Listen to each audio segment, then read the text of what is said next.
Hey everyone, welcome to Tech Attitude. Let's talk about the elephant in the room. It's here, the POCO F2 Pro. Oh my God! Okay, it's happening. Everybody stay calm. What's the Everybody procedure, stay everyone? calm. What's the procedure? Stay calm. Wait. Everybody calm down. Now let me be clear, I'm not going to sit here and throw every specification on your face. Most of you have already probably gone through it, but some of you who haven't crossed or haven't gone through the specifications, you can pause this video right here and just go through them.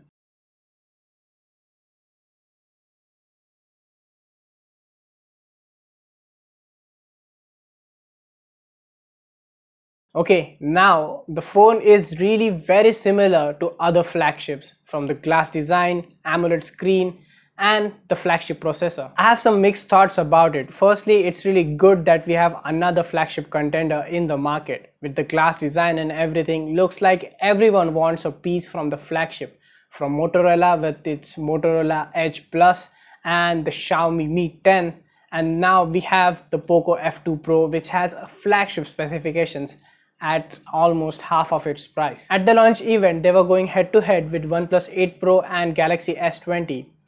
Pretty good. I know that most of you are disappointed from the fact that it is a rebranded K30 Pro.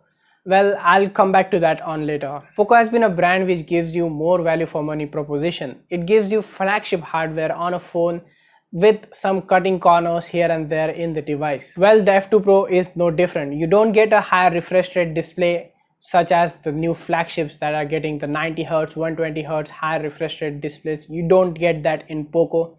I mean to say, this is the POCO way of hitting on to the flagship. Now on to the thing on which I'm really disappointed about. I hate the fact that we are not going to get a device such as the POCO F1.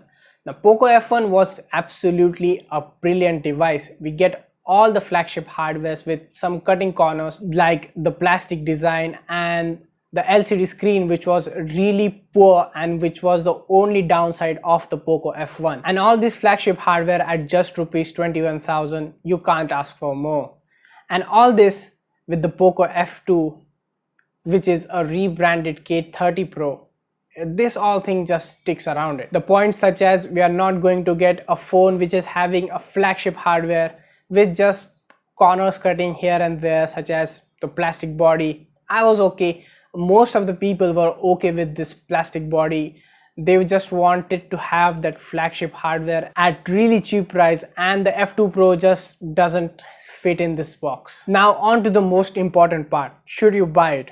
Well, at the time of recording this video, there is no special price announcement for Indian variant of the POCO F2 Pro. The European price is however 400 euros, which is somewhere around 40,000 rupees. It will be cheaper in the Indian market. It will be on the cheaper side because the phone is assembled right here in India. So the phone will be around 35 to 36,000 rupees. If you have a budget of 36,000 rupees, there are some better phones out there. Check out the OnePlus 8, not the Pro one. It has all the things that the POCO F2 Pro has. With that, it even has the higher refresh rate display, probably better cameras than the POCO, and you cannot miss on the point that it has the Oxygen OS. Now Oxygen OS is such a good Android skin. Sometimes it is way ahead than the original stock Android. Like the fact that they brought the dark mode, the gesture controls, the Zen mode, everything before it was even on the Android. So unless you are really tight on the budget, which most of the people are not in this price bracket, it is okay to compromise on software and to go with the POCO F2 Pro. But if you don't have any price restriction, any budget restriction, then the OnePlus 8 just gives you better proposition. Second option is you can go with the iPhone SE. If you are willing to sacrifice yourself for the big bezels, the smaller screen, and you're ready to go with iOS, then there's no one stopping you from going with the iPhone SE.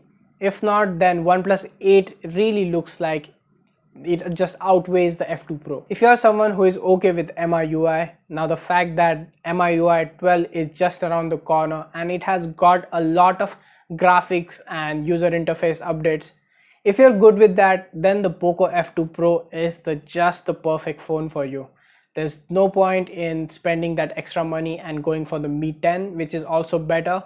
but POCO F2 Pro can give you similar performance at a fraction of its price. I, on the other hand, prefer the stock and the basic Android look. I just want that feel out of the box. If you have any other thoughts on the POCO F2 Pro, feel free to use the comment section and tell me about it.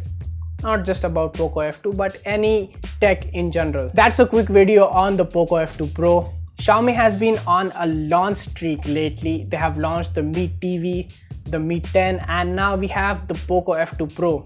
I have already posted about it on my Instagram. I had 3 consecutive posts about it. So yeah, fun fact, you should also check out the Instagram. The link will be in the description.